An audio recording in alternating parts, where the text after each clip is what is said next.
Assalamualaikum warahmatullahi wabarakatuh. Alhamdulillah wa syukurillah kita dapat berjumpa di kajian Ghosbah Kiai Haji Ahmad Bauddin Nur Salim. Semoga apa yang disampaikan oleh beliau dapat bermanfaat dan berkah untuk kita semua. Amin ya rabbal alamin. Saya pernah punya teman, divonis dokter 2 bulan lagi mati. Teman itu gak doyan mangan. Tapi sarannya dia hidup kalau ada obat dari Jerman itu. Kalau enggak ya mati. Tak tili. Mati kapan? Ini udah. Kabare 2 bulan meneh. Sesuk wis sopan 2 bulan. Lugus 2 bulan cepet kok mana sih? Kowe iku iman mulai cilik. Memangnya mati iku gak 2 bulan kasih wae iso wae. Wong pangeran sing di otoritas nyawa ra jajeni 2 bulan 3 bulan kok dokter jajeni ke percaya. Aneh-aneh wae. Saya tak takoni Israel lah meniku. Iya, orang mesti bener kok tak imani. Lah iya, Pak, kowe cek goblok, kowe iku mondok 2 wulan iku ora mesti sesuk ya mungkin. Nah, padha-padha mungkin sesuk ya mungkin kok ya. Oke, padha-padha mungkin kok milih sing 2 wulan, milih sesuk ae. Milih sesuk saiki tak istighfar be aku, tak ngaji, dadi keren mati sesuk. Yo, bulit bodho nele, biasa. Saiki cek urip kok. Assalamualaikum warahmatullahi wabarakatuh. Bismillahirrahmanirrahim. Jadi ada seorang wali kata hikam, kadang-kadang seorang wali itu mau doa diulang itu sungkan. Kenapa? Yang perlu diingatkan tuh yang potensi lupa. Allah kan masih ingat doa kemarin. Jadi wa innama yunabbahu man yajuzu al-ighfal, yang bisa diingatkan hanya orang yang potensi lupa. Sementara Allah tidak akan. Tapi kan akhirnya doanya elik. Ya Allah kayak kemarin. Hari ketiga ya Allah kayak. Makanya menurut saya ilmunya orang hakikat itu juga ada sisi kriminalnya karena ya tadi. Tapi kamu ingkar ya keliru. Memang Allah gak mungkin lupa, ngapain kamu ingatkan? Makanya menurut saya Allah itu mangga terbaik, bener-bener Rahman Rahim. Mestinya nak Allah terbaik, kue donga bedino malah ngamuk. Lah aku lali tapi mbok eling dong. Tapi Allah itu ya maklumi ya, dengan kekeliruan. Kita ini kan selalu keliru, dongo terus ya keliru sebetulnya, karena seakan-akan kan mengingatkan seseorang yang mungkin lupa. Wong Allah tidak pernah lupa kok, kamu ingetin terus. Atau kamu menggurui Allah, yaitu ya Allah nang sebadani kalau di diake, padahal nggak mesti maslahat bagi kamu. Diake orang mesti maslahat bagi kamu. Kalau kamu turun terus, pas minta itu karena tomak kamu, hadun nafsi kamu, serakah kamu, tapi nggak tahu diri pantas taura dengan permintaan. Kayak gue misalnya jongo jadi wali, iso Allah tersinggung, bocor atau tirakat atau jalur jadi wali. Tapi gak dongo ya Allah tersinggung, kere atau dongo. Jadi orang kalau tidak wali itu sudah keliru terus. Jadi gue di sepuro, tapi tak kira itu akeh salah. Ya jajal gitu dongo wali kok sabtu kok dirjelang. Kira-kira Allah tersinggung ngopo nyembah? Kira-kira tersinggung. Tapi misalnya kira tahu dongo kepengen kau Imam Syafi'i, apa yang tersinggung? Bocah ora di idola. Terus piye Gus? Piye kadung salah biasa wis. Wis bakat salah no. Bakat salah. Ini dongane sing gampang ae mesti bener. Rabbana dzalamna anfusana wa lam taghfir lana wa tarhamna lanakunanna minal khasirin. Artinya gini loh. Ketika manusia mengatakan mampu, itunya ada sekian hal yang manusia itu tidak ikut melakukannya, tidak ikut menciptakannya. Misalnya kue nyupir, supirana enak, punya pengalaman. Tidak kecelakaan karena apa? Nyupir kue enak, mobilku normal. Mobilmu normal lah, terwabrak mobil yang mabuk. Nah di sini ini manusia dituntut, diingatkan terus. Kamu itu butuh Allah, rahmat Allah itu yang melindungi kamu, bukan keahlian kamu, bukan kecakapan. Karena tanpa itu semua tidak bisa, semuanya Allah. Ya, tapi manusia tadi, gara-gara misalnya tadi mobilnya normal, dia punya keahlian nyupir, terus mengklaim kalau keselamatan dia itu karena hati-hatinya dia, karena mobilnya normal. Padahal ada sekian catatan yang menjadikan dia selamat dan semuanya itu kudrahnya Allah Subhanahu wa taala. Misalnya gak ditabrak wong mabuk, gak ono gempa, gak ono bumi merekah. Misalnya kita pintar nyopir lah terus bumi memangap terus kita cemplung nggak apa. Kemudian daerah-daerah kayak ya rasa tak sebut nomor orang. Kira tahu muka siapa ya, bener mari tak sebut nomor yang ngeri. Intinya Indonesia ora aman, tapi kita tenang aja satunya ora aman kabeh, ora sing aman. Ora usah kuatir likuifaksi, ora usah kuatir meteor jatuh, kabeh ya potensi napa? Potensi semua. Sehingga ini sedikit saya ijazahkan. Suatu saat kata Rasulullah, saya ya Mu'ad melihat kamu hanya sejengkal di depan para ulama ketika nanti di akhirat. Terus Mu'ad tanya, Rasulullah tanya, kenapa kamu hanya satu jengkal dengan derajatnya para ulama ketika sowan Allah? Terjawabnya Mu'ad, kamu punya amal apa? Terjawabnya Mu'ad, ya Rasulullah, saya tidak pernah melangkahkan satu kaki, kecuali saya tidak pernah yakin apa bisa melangkahkan kaki yang satunya. Dan saya tidak pernah mengunyah satu makanan, kecuali saya juga tidak pernah yakin apa bisa menelannya. Dan saya tidak pernah bernafas satu nafas kecuali saya tidak yakin apa bisa nafas berikutnya. Saking dia tergantung ta'aluk semuanya sama kudrahnya Allah Subhanahu wa taala. Kalau kita ini kan sok. Kalau makanan sudah di depannya kayak pasti bisa makan. Kalau dia sudah sehat jalan seakan-akan pasti bisa meneruskan. Padahal 0, sekian detik gue melaku dihantam mobil ya selesai. Misalnya stroke ya selesai dan bisa jalan. Sehingga para wali-walinya Allah itu orang yang filah gotin min lahadotagi, setiap kedipan dia, setiap perilaku dia itu hanya ta'aluk ambil Allah Subhanahu wa taala. Itu yang disebut ya ayyuhan nasu antumul fuqara'u ila. Nah, kemudian resiko makom ini, ya semua makom tak ada resikonya. Resiko makom ini itu biasanya dia lupa doa. Kenapa lupa doa? Karena doa itu terdefinisikan. Tak wari ilmu hakikat terus rungokno wis ra paham lah tak ulang no. Ya resiko ilmu saya ingatkannya. Ilmu itu kan ada dua. Ada ilmu yang karena didefinisikan. Dan itu akhirnya menjadi masalah. Sebenarnya ilmu itu tidak perlu definisi. Kedua ilmu yang kita rasakan. Misalnya gini, kalau sama saya tanya, kamu pernah nggak minta jadi punya uang banyak? Nggak tanya, pernah nggak minta? Terus artinya minta itu terus disebut dua.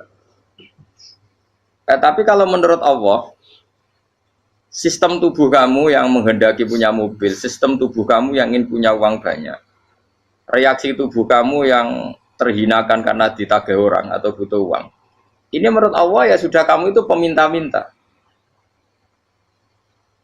Saya ulang lagi ya. Sehingga menurut Allah kamu minta tidak minta ya tetap berstatus peminta. Pengemis. Nah, orang-orang yang sudah wusul, meskipun itu kondisional ya, tidak selalu. Itu ya dia pikirannya mengadahkan tangan apa enggak ya sama saja tubuhnya merasa minta. Sehingga dia tidak perlu mengekspresikan minta. Nah, terus orang yang fikih bilang seperti itu tuh sombong, wong kok gak tahu dungo. Sebetulnya keliru vonis orang fikih. Bagaimana mungkin dikatakan sombong? Dia reaksi tubuhnya, elemen tubuhnya sebetulnya meminta. Dia tidak berkategori meminta karena ilmu kadung didefinisikan kalau minta itu yang seperti ini. Itu kan lama. Nanti kalau suatu saat Indonesia yang kuasa itu terlalu NU atau terlalu yang tidak NU, lama-lama ada definisi. Misalnya yang dikatakan tahlilan itu apa? Ya bid'ah, Nabi tidak pernah tahlilan. Sahabat gak pernah nahlilin Nabi, malah ngajak ngaji Nabi jadi tahlil. Mana nih tahlilan jalukno sepuro mayit, ngaji Nabi jalukno sepuro. Sehingga dengan tradisi itu tahlil itu masuk definisi bid'ah, karena gak pernah dilakukan sahabat dan para tabi'in. Ya salahnya kamu definisikan. Tapi kalau udah kamu definisikan, diarani tahlil, ya mau la ilaha illallah. Terus mungkinkah satu bacaan la ilaha illallah dilarang? Wong ra oleh maca kalimat tauhid. Jadi misalnya tahlil iku nafadno kalimat tauhid. Oke tok ya ora ngara iso dilarang tapi nak tahlil iku mitung dinane mayit kaya Buddha, sangane kriminal. Enak. Ya sudah seperti itu. Makanya banyak orang salah itu karena ilmu kadung didefinisikan. Nah, definisi itu sebenarnya tidak mengikat dalam banyak hal. Ini penting saya utarakan. Ya karena seperti itu. Makanya itu masalah-masalah besar antara kita dan firqah-firqah yang lain, masalah ahli sunnah, terus masalah yang lain-lain. Memang ya sudah seperti itu. Ya saya ulang lagi ya. Ketika Nabi Ibrahim mau dibakar Namrud, itu masyhur cerita itu. Dan kemudian jadi Nabi namanya Habib Syahid. Habib Syahid itu sebetulnya hanya ngutip Habib Abdul Haddad. Jadi syair itu sebenarnya ada di Diwanul Haddad. Apa? Diwanul Haddad. Diwanul Haddad itu syair-syair Abdul Haddad ketika beliau usul, beliau mukasyafah. Terus bagian dinyanyikan Habib Syahid terus jadi populer. Saya ulang lagi ya. Tubuh kita, misalnya kamu lapar, perut kamu kan mereaksi minta makan. Andaikan kamu itu Tuhan, kan kamu tahu bahwa perut kamu itu minta makan. Tanpa kita bilang, ya Allah saya minta makan, Allah tahu kalau reaksi tubuh kamu minta makan. Sehingga orang yang tidak minta pun asal makomnya makom yang ikror, mengakui kalau dia butuh, ya namanya sudah minta. Tapi fikih kadang mendefinisikan sing darane minta itu misalnya madhep kiblat terus menengadakan tangan dan sebagainya. Ya sudah kita sebagai orang pengikut ya yang ikuti fikih, yang ikuti tasawuf sebetulnya itu definisi yang sepihak. Sehingga ketika Nabi Ibrahim mau dibakar Namrud, masyhur itu cerita itu. Beberapa hari mungkin bulan-bulan orang disuruh Namrud cari kayu sebanyak-banyaknya. Ketika kayu sudah terkumpul mungkin satu lapangan, Ibrahim mau dibakar. Pegawai Namrud itu bingung caranya mencalok Ibrahim. Mereka saking gedene napa? Api. Nak dicalok kok ado iku ratok tengah. Nak diparekno iku kepanasan. Masyhur. Terus setan zaman itu orang akeh dadi ya setan tenan. Saya kan duplikate sakeh dadi setan ra tau muncul. Wong duplikate wis napa? Akeh. Singkat cerita setan itu muncul pura-pura jadi manusia terus ditemukan manjane. Manjane kayak semacam ketepil besar yang jadi mana dari kiai-kiai ketepil haram mergo penemune setan. Jadi ini tuh. Tapi nak manjane penemune setan itu betul walhasil terus dibikinkan satu manjane semacam ketepil besar terus Ibrahim dilemparkan ke api. Lewat apa? Ketepil tadi idenya siapa? Setan. Nah ketika di tengah api itu unik. Kata malaikat Jibril datang terus tanya sama Ibrahim, ya Ibrahim apa kamu butuh saya? Butuh. Alakah haja apa kamu punya kebutuhan? Jawab Ibrahim lah, saya tidak punya kebutuhan. Amma ilaika fala, kalau ke kamu ndak. Karena kamu makhluk, apapun keren kamu Jibril tetap kamu makhluk. Amma ilaika fala. Ndak maksudnya butuh ke Allah nanti saya nyampaikan. Mana dinya Nabi Ibrahim kalau Allah tidak usah kamu sampaikan ya sudah tahu. Gua ambek Jibril. Oh, anak gue ditekak kan. Ya saya ulang lagi, apa kamu punya kebutuhan? Alaka hajalah ama ilaika fala kalau ke kamu ndak. Ndak maksudnya butuh ke Allah nanti saya sampaikan. Karena Jibril yang mentang-mentang dekat sama Allah dan tukang memberi informasi. Tapi kata Ibrahim kalau ke Allah sih nggak perlu kamu, dia sudah tahu. Nah itu terjadi nazamanya Habib Abdul Haddad masyhur itu apa? Hasbi min su'ali ilmuhu bihali. Jadi cukup ilmunya Allah itu menjadikan saya tidak perlu minta. Hasbi min su'ali ilmuhu bihali. Jadi ada kondisi tertentu yang para wali itu saya ulang lagi kondisi tertentu. Yang para wali itu ya tidak minta. Tapi kalau itu ditiru jenengan semua ini jadi keangkuhan. Kenapa? Wes ora ndonga tangane ditenangkan. Atine ya ora eling pangeran, kan akhirnya ra njaluk tenan. Lha kowe aja niru wali-wali. Nah, wali-wali itu kan misalnya tangannya tidak menengadah tapi semua sistem tubuhnya merasa butuh sama Allah. Saya itu pernah ya. Tapi itu kondisional dan saya juga ngulang tidak mesti bisa. Ketika saya umroh itu pernah saya ada satu kondisi itu doa ya di putaran pertama terus.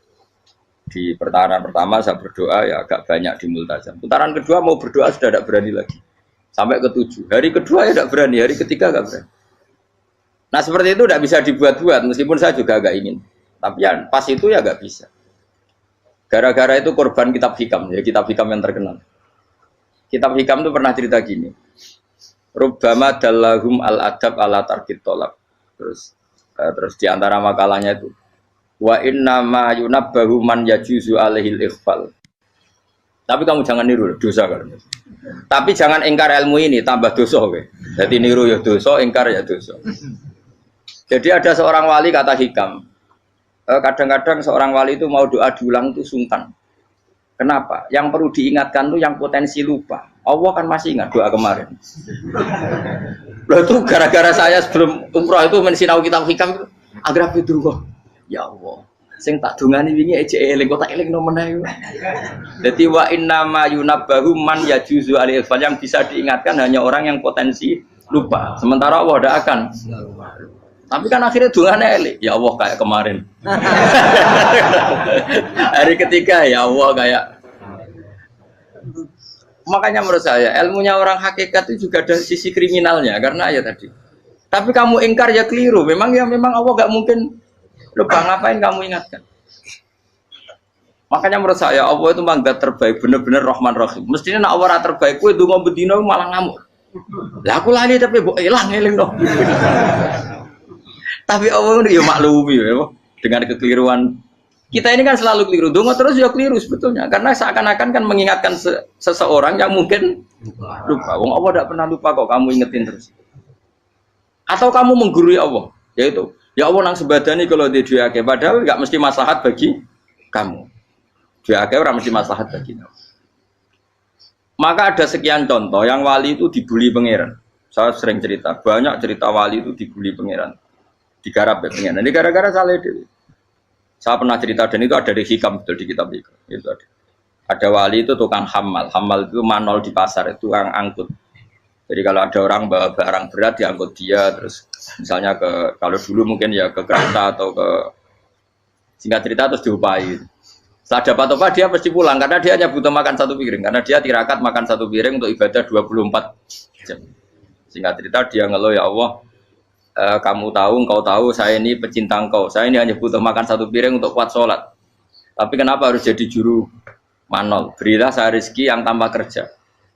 Selang sekian hari dia dituduh maling, terus di penjara, terus dapat rezeki tanpa kerja. Dia ya Allah kenapa jadinya gini? Kan kamu minta rezeki tanpa kerja. Ya itu penjara itu rezeki tanpa kerja kan. Jadi Allah memperlakukan para walinya itu memang unik. Ya kadang dibully. Sehingga dalam cerita-cerita kenabian kata Qadiyat itu nggak ada orang yang sering dibully Allah kayak nabinya. Karena nabi itu orang yang dicintai Allah. Jika salah sedikit saja itu, cara pangeran, cara kampus itu digarap, pokoknya dipelonco, pokoknya salah sedikit. Misalnya begini, Nabi Yakub itu kan nabi. Dia mungkin nyon sewu nggak tersadar nyembelih anak sapi itu di depan indukannya. Ya beliau mungkin spontan saja, Pak. Kalau kamu yang melakukan pasti tidak ada hukumannya karena Allah tidak pati peduli sama kamu sudah lah. Artinya nggak peduli salah pantas saya nggak jelas ya gitu. Tapi ini Nabi. Ketika itu terus indukannya sapi tadi ya Allah Yakub itu kekasihmu. Saya tidak berani sama dia karena dia kekasih. Tapi saya tetap menuntut keadilan. Dia harus merasakan susahnya dipisah dengan anak. Meskipun dia tidak nuntut rasanya roh anak di sebelah itu tidak ada se ekstrim itu. Sapinya itu hanya nuntut ya Allah dia harus merasakan sakitnya terpisah dengan anak. Akhirnya Allah menciptakan Yakub mengalami terpisah dengan Nabi siapa? Yusuf. Itu kalau kata Qadiyat, itu kalau yang melakukan tidak Nabi pasti gak dibully Allah, dibiarin. Karena Nabi ini yang melakukan. Nah. Terus ini Nabi Yusuf lagi mana rasa daftar wali berat. Nabi Yusuf itu di penjara itu karena terdolimi apa karena memang dia salah? Terdolimi. Dan Yusuf itu Nabi. Nabi Yusuf itu Nabi betul memang benar-benar. Meskipun ganteng dia Nabi. Syaratnya Nabi ganteng kira-kira mlebu. Nabi itu harus ganteng, enggak boleh. Nabi elek ora oleh. Karena Allah izin di kekasih kok kriting elek. Allah itu di selera tadi. Kabeh Nabi mesti yang paling ganteng di kaumnya, yang paling nasab. Enggak boleh Nabi kok pesek, kriting, enggak boleh.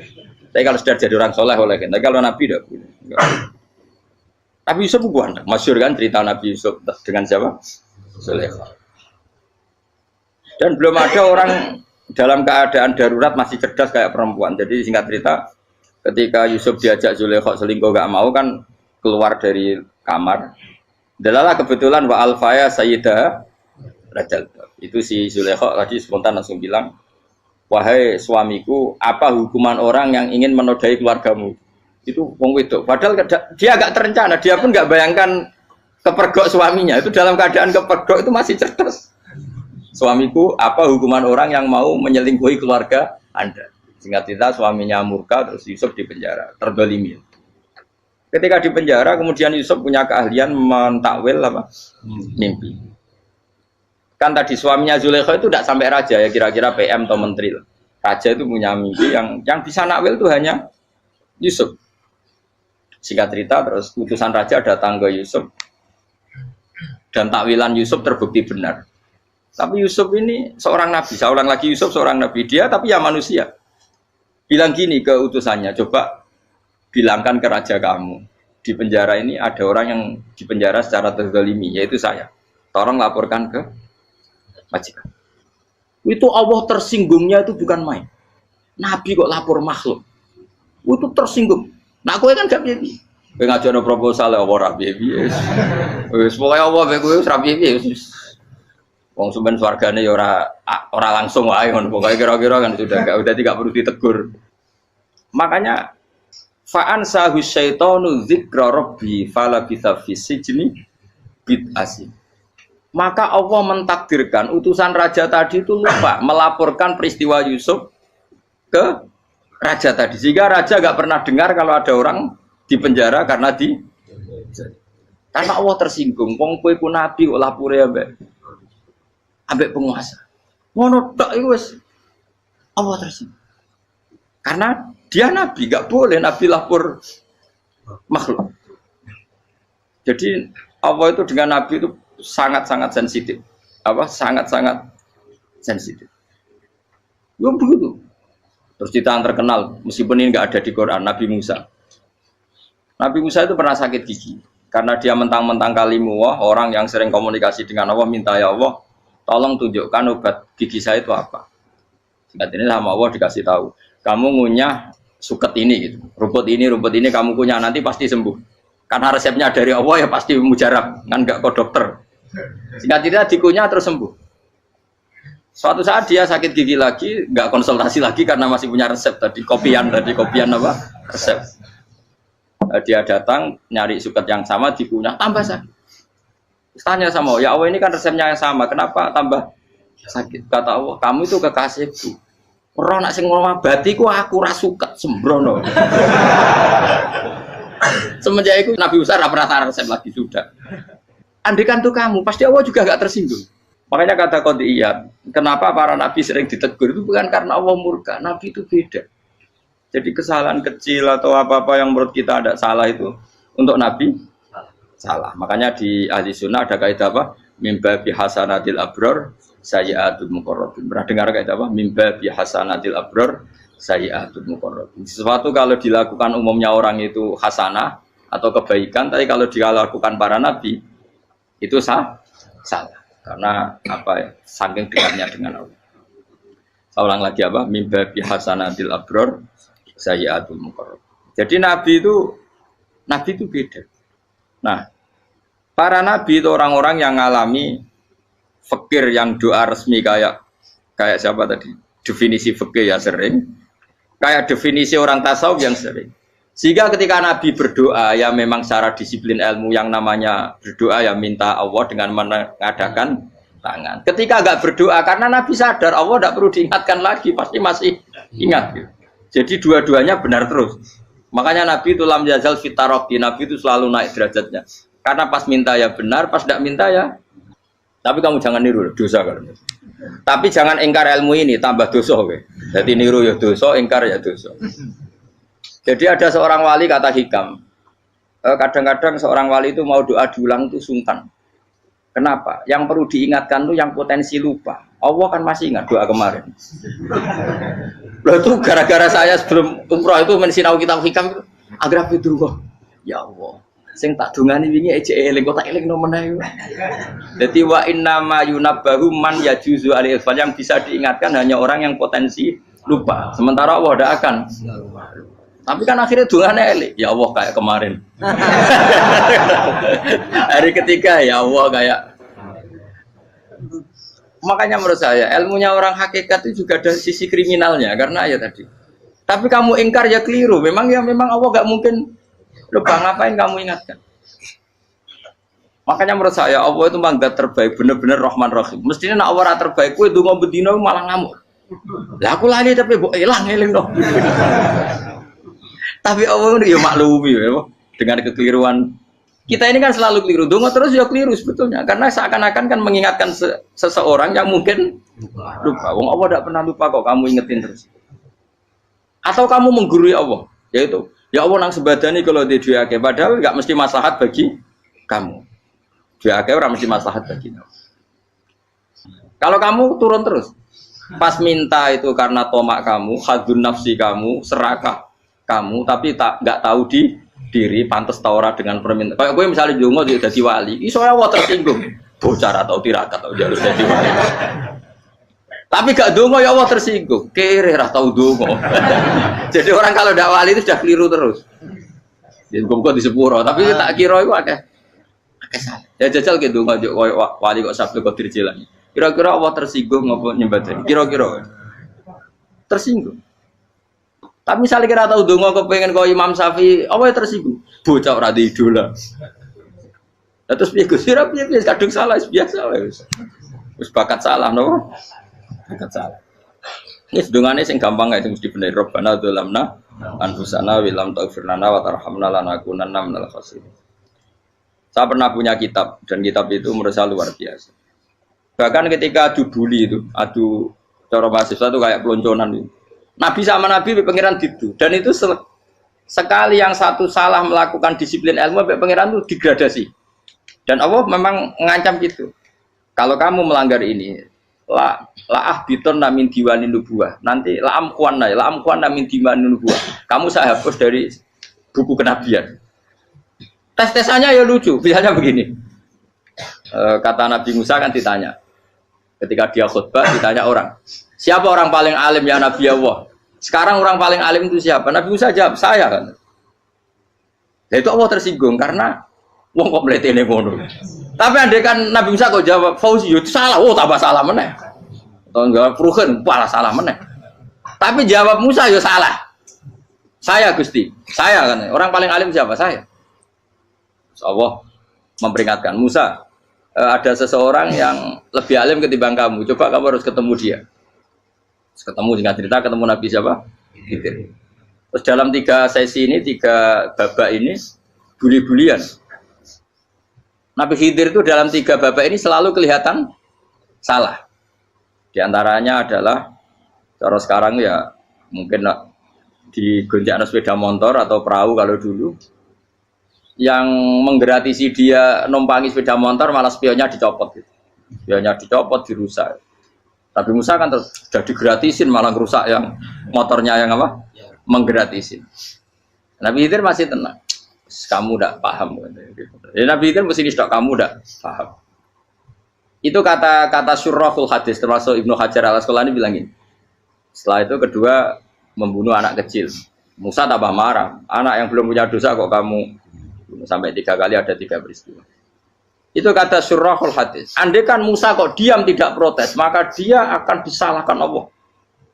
Karena dia berarti membiarkan kemungkaran di depan matanya tanpa reaksi. Jadi sebetulnya ketika Musa berontak itu Nabi Khidir, Nabi tenan gitu. Jadi itu kan unik. Tapi berontak ya disalahno. Jadi angel sandi tes-tesan dadi nabi ku ya angel. Misalnya kok Nabi Musa itu koyok model santri Jawa Timur. Nabi Khidir salah, nggih nderek mawon. Ya ora nabi jero barang mungkar. Menengae. Berarti yo nabi goblok ngono kira-kira. Makanya memang Musa harus konsisten seperti itu, harus demo terus. Kayak saya misalnya sebagai kiai fikih, kiai ya harus seperti ini cara mulang saya. Enggak boleh saya misalnya terus anut mulang terus tawadhu semeneng terus ora karu-karuan. Jadi andekan Musa kok tidak protes itu malah salah. Ya memang harus. Dan itu Nabi Khidir Nabi tenang. Makanya Nabi Khidir akhirnya respect. Tidak ada hati sebaik Abu Musa. Risi itu gak nyaman ketika melihat kemungkaran. Jadi itu sebenarnya poin. Tapi lucunya Nabi Khidir ya nyalan. Takkan dari rasa kok komen takok. Tapi ya disalah no. Ya aku jadi Nabi Musa. Ya jajal, gawe peristiwa meneh aku tak sabar rata kok. Bareng. Kon jajal neh. Bareng dijajal ya protes meneh. Bareng protes meneh, tinggal 1 kali kesempatan. Kowe takok meneh wis ora dadi muridku. Dikasih kesempatan lagi, ya protes mana deh nomor. Tapi itu justru itu menjadi kelebihannya Nabi Musa karena syarat seorang nabi adalah al-musaroah ila ingkaril mungkar kata Ibnu Hajar al-Asqalani. Syarat seorang nabi adalah secepat ngengkari sesuatu yang mungkar. Enggak boleh. Ya toh kan misalnya kita jadi murid terus gurumu itu gandeng artis atau gandeng penyanyi dangdut. Dia derek mawon. Jadi guru mumet goblok. Tapi kowe ngloroi guru tersinggung. Ora roh hikmah iku. Kan bingung no. De guru ngene kok bingung no. Soale ki de guru jadab dorong Jawa Timur apa? Gurumu gandeng penyanyi dangdut. Reaksimu piye? Cek takok. Ayo loh, nak elek kan gak iri. Biasanya nak elek itu ra iri. Sekarepmu, Pak. Sing ayu, sing potensi iri. Kira-kira reaksi kamu itu milih derek mawon apa berontak? Golek nak gurumu wong alim mesti nak pasti meneng muridku goblok gak sensitif roh barang mungkar dilakukan di depannya kok tidak reaksi tidak protes gak geblek tenan tapi lucunya guru mau nak protes ya gak duwe akhlak gitu. Guru lagi senengnya kok ora oleh. Nah Nabi itu kan bully-bulian jadi Nabi Khidir dengan Nabi Musa itu tepat-tepat karena dua orang ini sama-sama kekasih Allah.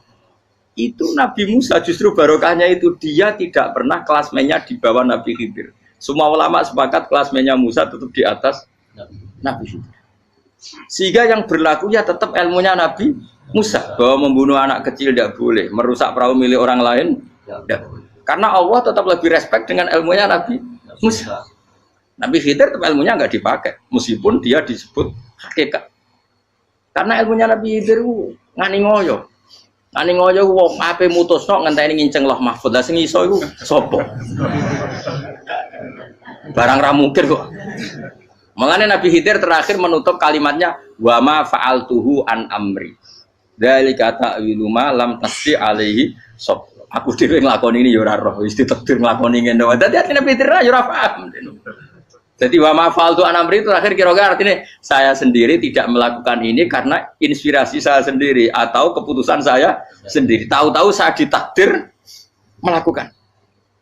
Karena pas itu Nabi Khidir disetting semuanya dengan ilmu hakikat. Yaitu bayi tadi memang kutiba kafiron. Kutiba apa? Kafiron. Memang dia nanti kalau umur nganti tua ditakdir mati kafir. Daripada mati kafir nanti ya sudah mati sekarang. Tapi nggak mungkin kan ada syariat daripada soben beling pateni ke cilik. Ya ora ono syariat, tetap ikut Nabi Musa. Makanya kata Ibnu Hajar al-Asqalani itu uniknya Allah sama para wali-walinya. Waliku klirullah itu tetap disenangi pengen. Terus pengenan nabi-nabi ini yo gejluk-gejlukan, yo pancen nak wong. Terus keempat kan. Tadi kan saya punya contoh 3, ini contoh keempat, ini terakhir. Kakean kok ilmu merah cukup tetap malah bingung enggak. Nabi itu minggat itu boleh enggak? Tanpa pamit, minggat itu pergi enggak pamit itu boleh enggak? Enggak boleh. Rasulullah meskipun kayak apa disakiti di Mekah itu enggak pernah minggat, enggak pernah hijrah. Saya ulang lagi, karena butuh izin. Tapi Allah pernah punya kekasih yaitu Nabi Yunus. Nabi siapa? Yunus. Itu Quran meredaksikan ya abako. Abako itu terjemahnya apa? Minggat. Kalau pergi itu dhahaba. Tapi ini Allah meredaksikan itu abako. Abako itu ya minggat. Nabi Yunus itu dakwah di daerah Nainua. Ya. Nainua itu ya Babylon sana. Kampungnya namanya Nainua. Ya daerah Babylon. Babylon itu kalau di geografis modern ikut Irak. Ikut mana? Irak. Jadi Kufa, Basra, Babylon. Terus siapa itu yang mengalahkan pasukan Yahudi dulu itu Buktanasor, Hebuket, Nazir itu ikut mana? Babylon apa? Babylon. Bama unzila alal malaka ini di Babila Harutama.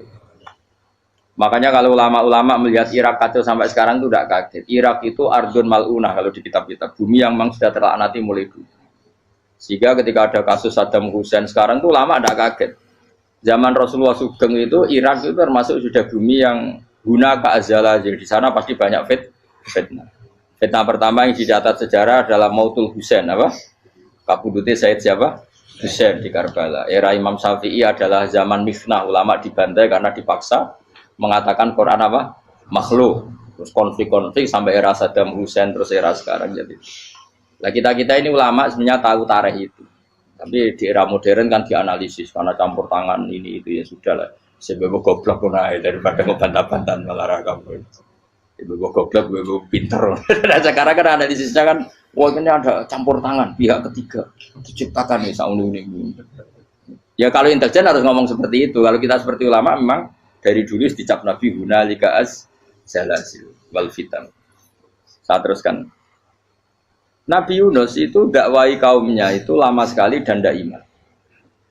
Nah semua nabi kalau kaumnya tidak iman itu diberi hak Allah ngancam akan adanya azab. Apa? Ngancam akan adanya azab. Nabi Yunus ngomong gitu terusin. Nanti kalau kamu tidak iman itu pasti kena azab. Anggap saja dia ngancam gitu sudah berbulan-bulan. Singkat cerita, azab baru tinggal 3 hari lagi. Ayo nang iman, tinggal 3 hari lagi. Ya kira-kira dia ngomong misalnya Ahad, berarti Ahad, Senin, Selasa, atau kamu milih Selasa ya Rabu, Kamis. Singkat cerita Ahad itu dia gak kuat. Wah semane kurang 3 dino kaumku tetap ora iman. Mangkel asem, minggat deh. Mau minggat ya jenenge mau minggat kan gak punya tujuan, so asal pergi jauh saja. Ada perahu, sekenanya dia naik saja. Namanya minggat nih. Kalau bawa bekal terencana, bawa visa, paspor kan plesir namanya.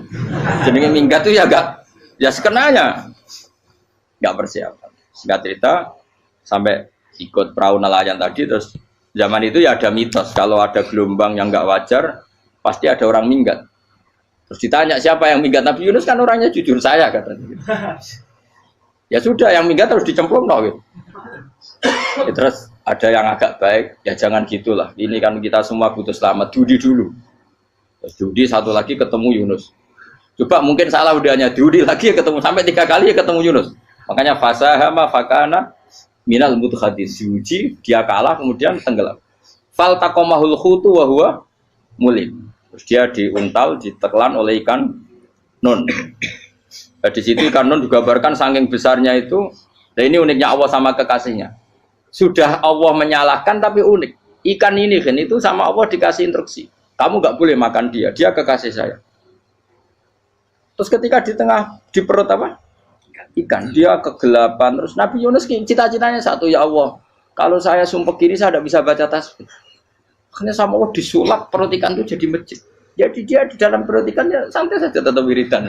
Santai. Fana ada fi dzulumati alla ilaha illa anta subhanak inni kuntu minadz dzalimin. Ya dia santai aja wiridan karena perut ikan bagi dia adalah masjid. Ya dia disalahkan Allah karena abako tadi minggat, hijrah tanpa pamit. Tapi juga dibela-belain Allah, ikan tadi tidak boleh nelan. Ini perlakuan Allah sama orang yang bikin. Tapi karena dia Nabi uniknya apa?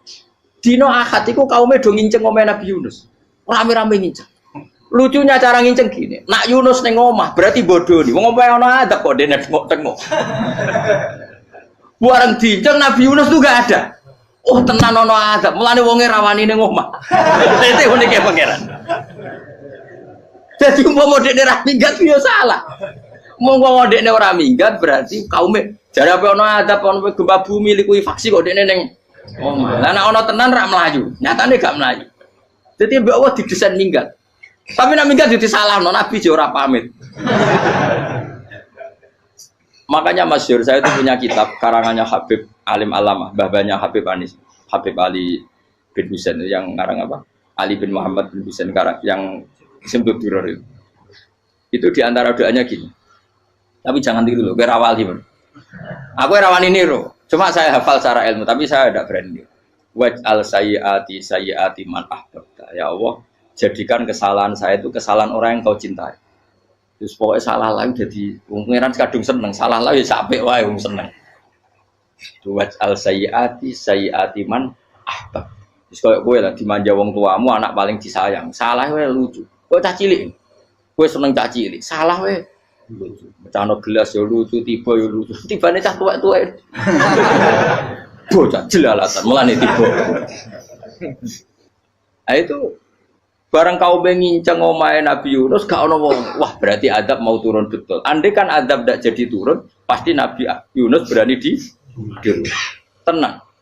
Wes bareng mulai malam Kamis, wah adab itu sudah kelihatan. Ada puting beliung, ada apa, sudah jelas pasti ada azab. Kaum yang lapangan tobat finish. Secara bal-balan menit-menit apa? Terakhir. Woi, ambek pengiran ditampa tobaté. Wes gak sida tak adab wong kowe tobat. Singkat cerita Nabi Yunus hari ketiga atau apa dia selamat. Pakai versi yang umum saja. Selamat faltaqamaul hutu bahwa falaula annahu kana minal musabbihin la bi batni la yaumi yubasur. Akhirnya dimuntahkan sama ikan don tadi terus dia keluar. Barang keluar tanya-tanya kabar gimana kabar kampung Nenuwa baik-baik saja. Tabar awani mulai karena dia tahu kalau orang bohong itu dihukum mati. Padahal dia bohong katanya kemis itu ada adab ternyata kampungnya baik-baik. Padahal baik-baiknya karena mereka jadi masyarakatnya nyari dia karena mau iman. Si nabinya agak berani pulang karena nanti dihukum mati. Aku pangeran nabi kekasih itu dia. Pangeran ya bully gitu. Oh itu gue beda-bedaan, wong kekasih pangeran, aku ora ngerti pito langsung diadab. Tadi pangeran kekasih gue beda, ora koyo. Akhirnya biru seramane mulai. Wah nak mulai aku disiksa. Perkara nih, kalau pembohong itu dihukum mati. Masyarakat yang goleki tenan, mergo nalem kemis ku ono azab tenan. Cuma terus do tobat. Disebut falau laka nasqaryatun amanat fanafa'aha imanuha illa qauma Yunus lamma amanu kasyafna anhum adzabal khizyi fil hayatid dunya. Enggak ada kampung yang saya adab kecuali kasil tak adab, kecuali kaum Nabi Yunus. Aku semeh ngagap lho, pas menit terakhir peta adab tobat. Akhirnya rasido dari pangeran. Iku kaum Nabi sinten? Iku yo barokah minggate Nabi Yunus. Lah iku nabi. Wong kliru kok barokah iku nabi. Umpama Nabi Yunus ora minggat, kaume berpikir Yunus bohong. Wong ape ana azab kok tengok-tengok ning ngomong. Tapi pas minggat tenan ya disalahno pangeran, minggat kok gak paham. Hikmat. Amalane kira usah protes. Wali itu beda, kekasih pangeran itu sama dengan sing dialami Rasulullah sallallahu alaihi wasallam ning Sulhul Hudaybiyah. Semua perjanjian itu salah secara hukum fikih. Bukan salah lagi, sangat salah cara ukuran fikih. Sehingga semua sahabat itu protes kecuali Abu Bakar As-Siddiq. Cuma semuanya omong Umar, tapi semua sahabat aslinya ya. Coba di antara perjanjian gini. Pertama kan enggak biar sampean enggak terlalu jadi teroris, enggak terlalu jadi ekstremis. Memang ya usah jadi teroris, ya usah terlalu jadi teroris. Semua itu mungkin, Kang. Ning dunia semuanya mungkin. Singkat cerita Nabi itu sudah di Hudaybiyah. Hudaybiyah dengan Mekah kan tinggal sekitar paling 40 kilo. Saya pernah itikaf di masjid yang pernah dipakai Hudaybiyah. Kan sekarang jadi mikot ya, termasuk mikot umroh di Mekah kan apa?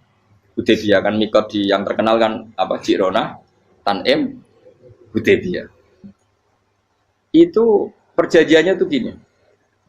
Perwakilan dari Quraisy namanya Suhail bin Amr, siapa? Suhail bin Amr. Perjanjiannya gini, Muhammad kamu tidak boleh masuk Mekah. Kamu boleh masuk Mekah itu tahun depan. Padahal Nabi sudah bilang kepada sahabatnya, ayo kita umroh. Dan diberi hak umroh. Tapi setelah sekitar 40 kilo masuk Mekah dicegat sama orang kafir Quraisy. Lah, Nabi sakit tenan. Nabi kadung mentafsir, memberi berita gembira, saya mimpi kalian masuk tanah haram aminina mukhalikin, aman semua. Semuanya bercukur gundul atau mencetak rambut. Pokoknya terus kata sahabat senang sekali karena mimpi Rasulullah tidak pernah apa? Enggak pernah salah. Bareng di situ di antara perjanjiannya hadza ma kataba ali Muhammad Rasulullah. Ini perjanjian yang ditulis Muhammad Rasulullah. Kata Suhail, hapus kata Muhammad Rasulullah. Kalau saya tahu kamu Rasulullah tidak saya perangi, tulis Muhammad bin Abdullah. Kata Rasulullah, ya Ali hapus tulisan Muhammad Rasulullah. Kata Ali, tidak saya akan menghapus setelah Muhammad Rasulullah. Tapi unik. Hapus gak popoli, masih aku hapus aku tetap Rasulullah. Wong tulisan wae. Jadi Nabi ya rileks saja. Tapi Ali katanya, "Fawwama ana bimakhihi abadan." Saya tidak akan menghapus tulisan itu selamanya. Kata Nabi, "Kowe nek ora gelem gapus, tanganku didono, aku sing gapus." Nabi kan umi tidak bisa baca terus. Tangannya Nabi sendiri yang dilewatkan Ali ke tulisan itu sehingga terhapus. Nabi ya rileks. Li, wong tulisan wae aku ora ditulis Rasulullah ya tetap Rasulullah. Nabi masih rileks. Terus perjanjian kedua, kalau ada orang kafir Quraisy masuk Islam harus dikembalikan, karena berarti keluar dari habitat. Tapi kalau sudah Islam kok masuk kafir lagi harus dibiarkan, karena berarti kembali ke habitat. Nabi bilang ya nggak masalah. Semua perjanjian itu merugikan Islam. Itu secara fikih pasti salah. Akhirnya Umar itu protesnya keras sekali. Ya Rasulullah, apa engkau masih nabi? Utakai sengak. Apa engkau masih nabi? Dan Nabi siapa santai bala ya saya masih nabi. Tapi kenapa kamu hinakan kita dan memberikan kehormatan pada orang-orang kafir itu? Jawabnya kan Nabi lucu. Ya agama iki wae pangeran. Masih aku perjanjian ning ngono kok pangeran sing angkat agama iki tenang wae. Kan Nabi ku yo perjanjian mek manusa gampang. Jadi Nabi itu saking imannya Allah tetap yu'izzu hadaddin. Allah pasti memuliakan ini agama. Apapun perjanjian yang diciptakan manusia. Makanya bapak saya, Mbah Mun guru saya itu ngaram-ngaram tenan mikir Islam. Islam mbok pikir haram, ono sing duwe.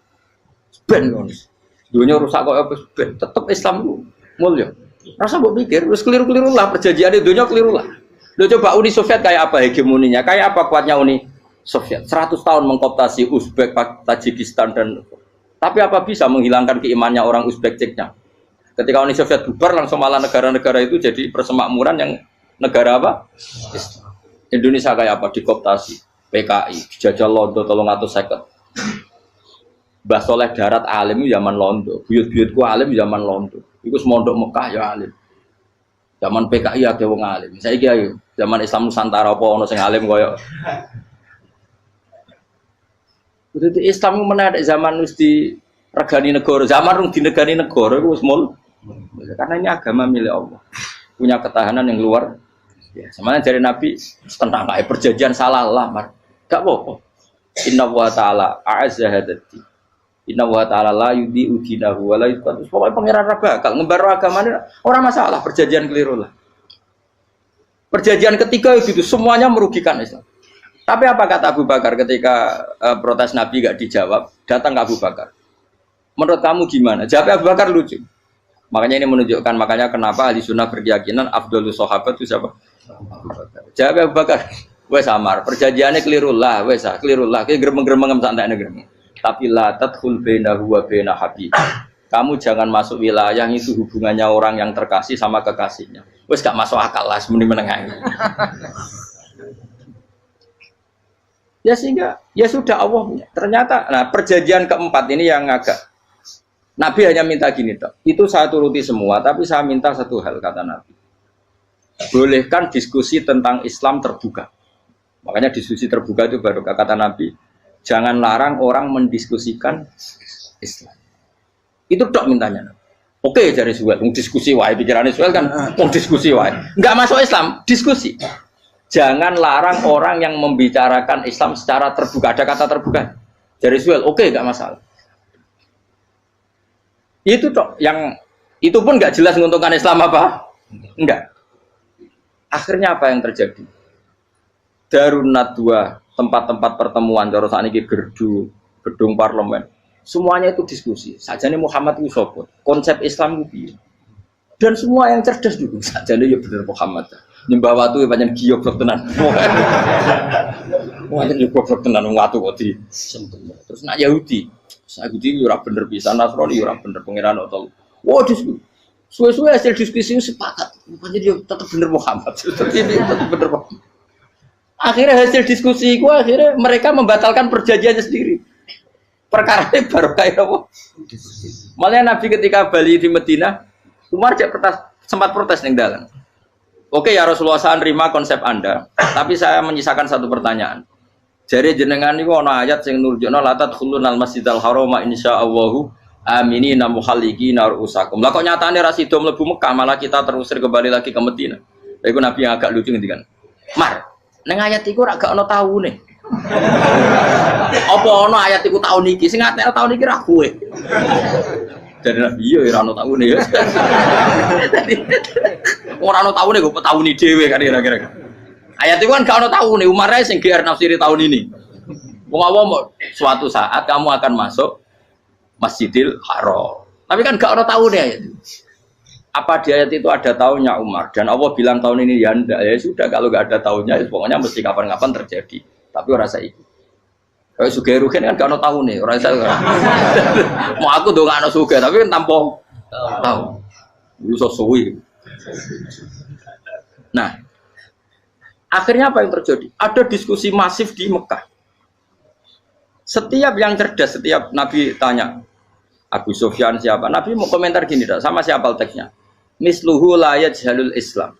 Kalau Islam sudah didiskusikan, otak secerdas Ikrimah bin Abi Jahal, secerdas pasti tidak bodoh tentang Islam. Maknanya pasti akal yang waras memilih Islam. Wah, akhirnya Islam jadi masif. Ya sudah, karena Islam sudah masif, tokoh-tokohnya cenderung Islam, akhirnya perjanjian itu dibatalkan sendiri. Akhirnya waro'aitan nasa yadkhuluna fi dinillahi afwaja. Akhirnya mereka berbondong-bondong masuk Islam. Itu artinya apa? Nabi itu gaya perjanjian cara fikih keliru wae, cara fikih cara zahire keliru wae, tetap barokah karena punya hubungan khusus dengan Allah Subhanahu wa taala. Makanya la tadkhul bainahu wa baina habib. Itu kan kayak ya sudah seperti itu. Di pangeran, makanya Sayyid Ali itu Sohibu Simtiduran nak dungo di antara doanya waj al sayyati man ahtabta. Jadikan ya Allah kesalahan saya kesalahan orang yang engkau cinta. Karena ulama nyontono ngene, saiki Nabi Adam ambek iblis itu padha salah itu. Enggak jawab.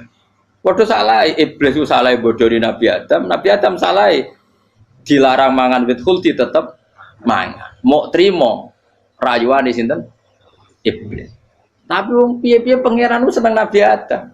Sediluk diusir bar sumat tabahu rabbuhu fataba alaihi wa bar langsung Adam rong metu ke swarga wis diwarai. Damke kepengin tak sepuro nggih, tak warai dongane.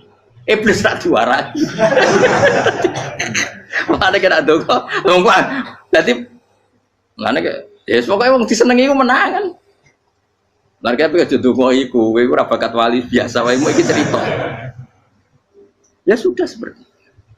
Ya, tapi emang ya sudah seperti itu. Nabi Adam itu orang pati keusir tenan ku fatalah qa Adam rabbi kalimatin fataba. Jadi orang terlalu jauh dari surga. Kemana lagi pas pertama medun ke bumi ambek Allah wis diwarai beberapa kalimat sing dadekno di sepuro pengiran. Qawat al sayyati man ahbabta. Ini penting kalau atur namanya wilayah-wilayah kenabian itu wilayah yang kita tidak pernah tahu detailnya, tapi kita yakin Nabi itu para kekasih Allah. Dan agama Islam itu juga agama paling diridhoi. Maka di zaman apapun, kecewa apapun dengan perjanjian dengan negara maupun dengan dunia, Islam tetap dihormat pangeran. Kita ora usah kuat. Mikir Islam ku keliru. Nangit mayo oleh nak mikir keliru. Agamane pangeran kok pikir. Saya masyhur. Sayyidina Umar itu kan khalifah paling sukses masalah futuhat. Di masalah apa? Futuhat. Dan Ibnu Umar setiap jalan-jalan itu dibully sama orang-orang. Ya Ibnu Umar, mbok ya kamu itu minta sama bapak kamu supaya dia nyebut penggantinya siapa. Atau bikin suksesi lah. Jangan kok dia khalifah sukses kemudian tidak jelas juntrungannya. Kan dia tetap mati suatu saat. Saking nggak kuatnya Abdul bin Umar, dia matur, ya Abah, engkau harus suksesi. Siapa ya pemimpin setelah jenengan? Nah kenapa? Orang-orang bilang kalau ada orang misalnya penggembala kambing terus ditinggal gelanggang itu dianggap dosa karena kambingnya pasti kocar. Apalagi ini urusan umat. Kamu tahu-tahu mati sebelum sesi ini pasti kacau. Umar langsung marah. Agama Islam itu nggak sama dengan kambing kata Umar. Agama Islam agamanya pangeran, mesti diurusi pangeran. Aku mau khilafah, aku mau sukses. Ben aku rasa mikir, engkau ora diurusi pangeran. Jadi Umar itu justru sangat hormatnya sama Islam itu dengan cara gak mau mikir Islam. Gak mikir berarti gak khidmah ya, tetap mengkhidmati Islam. Seperti saya ini kan yang khidmati Islam lewat mulang. Tapi aku ora tahu mikir nasib Islam. Islam ora kondang piye. Ditinggal Abu Bakar melaku, Umar melaku. Wali Songo mbek kowe rak mulya Wali Songo. Saiki durus mudin yo mlaku, durus KUA yo mlaku. Durus mubalek sing kadang matre ku yo mlaku. Berapa kiai sing dadi oknum perkara proposal? Ya agama yo. Wong bapak udah kanca kiai ku mudin, anake mondok. Bareng saking suwene dadi mudin, zaman iku mudin urung untuk gaji kono negara. Anake njuk dhuwit mending spontan. Cung ora ono mati kok njuk dhuwit. Mergo nek ora ono mati ra entuk rezeki. Cung ora ono mati kok njuk dhuwit. Ngono iku agama ya ra piye-piye juga. Mergo agama iki diurusi Allah. Ayo nabi palsu ben kira wae mulai Musailama sampai Musotek sampai Lia Eden. Kurang lagi. Mulai wali palsu Kowe Rama dosa Rama sapa iku. Kowe ana kabeh ora masalah. Uni Soviet kayak apa mengkooptasi Ceknya Uzbek. Akhirnya ya kalah Uni Soviet. Saiki Ceknya Uzbek jadi negara apa? Islam. Kayak apa? Donald Trump, Islamfobia. Tapi sekarang orang Amerika malah berbondong-bondong masuk apa? Islam kaya. Mbok pikir malah Islam konsepi malah rusak. Mergo terus di metodologi. Harusnya penyebaran Islam itu begini. Harusnya Mbah Mungkira pangeran ngomongnya harusnya. Wong Islam kadang melaku ya lewat mudin. Saya itu punya santri, ini kisah nyata. Itu lahirnya di Bali. Itu bisa baca Fathul Mu'in. Lahirnya di Bali. Bahkan dia ketika SD itu tukang mimpin lagu Hindu. Lagu Bali itu Hindu apa Buddha? Hindu. Karena dia ketua kelas. Tapi Islam. Semua cuma. Jadi dia ikut. Gara-gara jadi babay itu bakal sate yang Bali. Ya bakal sate. Berhubung sukses, ponakane misalnya ini diajak. Orang Madura kan gitu. Aslinya orang Madura. Setelah kampung itu menjadi kampung muslim, lama-lama berkebutuhan punya masjid. Berhubung wis anake kiai ana masjid mosok ora di wong alim. Akhirnya anake dipondokno di Jawa. Pondokno di Jawa iso maca muin terus ngaji sama saya. Jadi saya iki ning Bali kok ana wong ora muin, ya ana santri di Bali maca Fathul Muin. Ning Jawa kadang wong ora iso maca muin. Jadi mau bakal sate muter. Ora kayak Islam di Indonesia, gara-gara pedagang Gujarat. Meskipun sejarah itu diperdebatkan, ya gara-gara dagang. Karena mereka Muslim ya akhirnya menyebarkan apa? Jadi semudah itu Allah. Termasuk konflik Ali bin Muawiyah. Itu barokahnya sama susahnya konflik itu masih banyak barokahnya. Sayyidina Ali sama Sayyidina Muawiyah. Karena kita ahli sunnah ya, tidak menyalahkan salah satu madzhab ahli sunnah. Itu barokahnya beliau konflik itu banyak sahabat yang migrasi. Ada yang ke Cina, ada yang kemana-mana. Termasuk yang diyakini para sejarawan, ada yang ke Selat Malaka. Termasuk akhirnya sampai ke Baros itu. Barokahnya orang nggak nyaman di Yaman itu, di Syria sama di Irak. Akhirnya Islam oh sudah. Andai kan nggak ada konflik itu, mungkin penyebarannya juga lama. Makanya saya bolak-balik bilang, setan itu ono goblok. Gomku ora melok ngaji saiki. Setan ora goblok piye. Kalau ada anaknya kiai 5 lanang kabeh sih, alim kabeh iku didu. Mergo rebutan pondokin Hindu. Aslinya pondok satu titik di desa itu. Misalnya ning Beduan ya di Medan. Gara-gara tuh konflik itu terus sing sitok minggat ning Kalimantan. Gara-gara anak kiai yo gawe pondok ning Kalimantan. Sitok minggat ning Sumatera, anak kiai yo gawe pondok ning Sumatera. Cara setane uga ngedu, malah pondok tetap satu titik. Tapi setan itu goblok, ora roh. Akibat ngono iku ora roh. Akhirnya dulur didu menyebar. Ada wong soleh menyebar ning ndi menyebarkan sujud, menyebarkan Jadi setan yo ono goblok. Muga-muga ora ngaji, muga nak ngaji rene roh. Ono ngono ora usah ngono. Andai kan tidak diutik kan satu titik. Nggih betul. Tapi setan niku nak ana wong soleh iku didu. Nak didu ono sing kecewa minggat. Lah migate wong soleh ndak ape gawe apa? Masa ape gawe dugem. Lan kula anggere wong soleh tukaran Gus iku tukaran gara-gara tukaran sak minggat ning Papua ya alhamdulillah. Apik. Kula niku rak Gus kancaku ya Gus-gus sing minggat ki kuat. Angger pamit kula ora tau tak tangisi. Nuwun kok minggat to bener. Mingate Gus ndak ganti piye. Paling yo gawe pondok apa gawe apa. Lah setan nganti saiki belum tahu. Mulane muga-muga ora roh. Jadi artinya nak pangeran ngersakno iku segampang itu. Lah coba di Ponegoro kan konflik sama keluarganya yang dulu ada yang mungkin sebagian pro Belanda. Ning Sulawesi ya tetep gawe napa? Pon. Engko ning gone wis pokoke angker ning dindi. Wali Songo ya. Sunan Kalijaga agak pati cocok mbek buyut Sunan Kudus. Rapati cocok akhirnya dakwah ning kidul di daerah kene. So akhirnya ono ya mono dakwah rong khatam terus dadi Islam macam-macam. Satu terus no. Tapi ya barokah iku ana Islam tok Tingkir, tok Solo, tok Jog. Cara rapat tukaran ya Sunan Kalijaga men ngewangi Sunan Kudus, Sunan Bonang ning gone. Berhubung barokah tukaran sithik-sithik ya. Jadi bahasa saya itu buyut-buyut itu Sunan Kudus itu luwih dukung Arya napa? Penangsa. Sekali Joko dukung wong kene itu. Stowijoyo. Pokoknya kurang usah terus-terus. Saya lagi mau Jogja diulang putus. Buyut-buyut keluar itu dianggutus. Ora usah dijero-jero. Jelas barokah. Mau ora tukaran ya utak-utak ning pantura. Barokah tukaran ya dong. Jadi itu. Tapi ora usah terus nang ngono tukaran barokah ora usah mending ngono. Pokoke nek pengangeran sing ngersakno kabeh baro. Tapi ora usah diciptakan. Ana suami istri pegatan terus.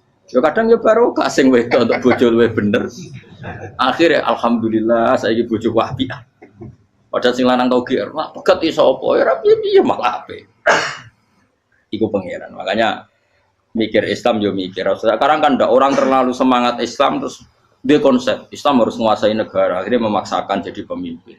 Jadi Islam harus kultural, akhirnya kejawen Islam. Muat Islam kudu kaya, jebule kedunyan deknane. Islam kudu fakir, bebas hisab, kefikiran akhirnya buruh Cina. Justru kakean konsep bisa mari kuwajib. Lah ya ana sing wah Islam kudu sugih, nek sugih ben kuat. Jebule bareng sugih kedo. Ana sing milih fakir ae ben tambah hisab, kefikiran nek Islam buruh Cina. Islam harus merebut negara supaya ada konsep khilafah. Pas ngrebute wis ngafir-ngafir wong akeh. Pas prosesnya wis dadekno perkara. Islam harus kultural, jebule main-main gong wae malah sindenan terus. Ra sida dakwah, mergo kakean apa? Kultural ora usah dikonsep, ben mlaku. Pangeran dhewe sing ngatur Islam. Kayak apa agama ini pernah ditinggal orang-orang terbaik. Mulai para sahabat tabi'in sampai wali songo, nyatanya tetap berjalan. Sahabat beriman yang dirahmati Allah Subhanahu wa taala. Kiai Haji Ahmad Bahauddin Nur Salim atau lebih dikenal sebagai Gus Baha, lahir 29 September 1970, merupakan penceramah yang berasal dari Rembang, Jawa Tengah. Beliau dikenal sebagai salah satu ulama ahli tafsir Al-Quran dan merupakan murid dari Kiai Haji Maimun Zubair. Gus Baha merupakan putra dari seorang ulama pakar Al-Quran dan juga pengasuh pondok pesantren Tahfidzul Quran, yaitu Kiai Haji Nur Salim Al-Hafidz dari Narukan, Kragan, Rembang. Kiai Nur Salim merupakan murid dari Kiai Arwani Kudus dan Kiai Abdullah Salam, Kajen Mergoyoso Pati. Nasabnya bersambung kepada para ulama besar. Bersama Kiai Haji Hamim Zazuli Gusmi, Gus Baha mulai gerakan Cantiko, jamaah anti koler, yang menyelenggarakan kajian Al-Quran secara keliling. Cantiko kemudian berganti nama Mantap, Majelis Nawaitu Topo Broto, lalu berubah menjadi Zikrul Ghafilin. Kadang ketiganya disebut bersamaan, Cantiko, Mantap, dan Zikrul Ghafilin. Dari silsilah keluarga ayah, Gus Baha merupakan generasi keempat ulama-ulama ahli Al-Quran. Sedangkan dari silsilah keluarga ibu, Gus Baha menjadi bagian dari keluarga besar ulama Lasem. Dari Bani Mbah Abdurrahman Bai Syaiban atau lebih dikenal dengan Mbah Sambu. Alhamdulillahirrabbilalamin. Telah kita simak bersama kajian Gus Baha, Kiai Haji Ahmad Bahauddin Nur Salim. Semoga dapat bermanfaat dan berkah di dunia sampai akhirat. Demikian yang dapat kami sampaikan. Wassalamualaikum warahmatullahi wabarakatuh.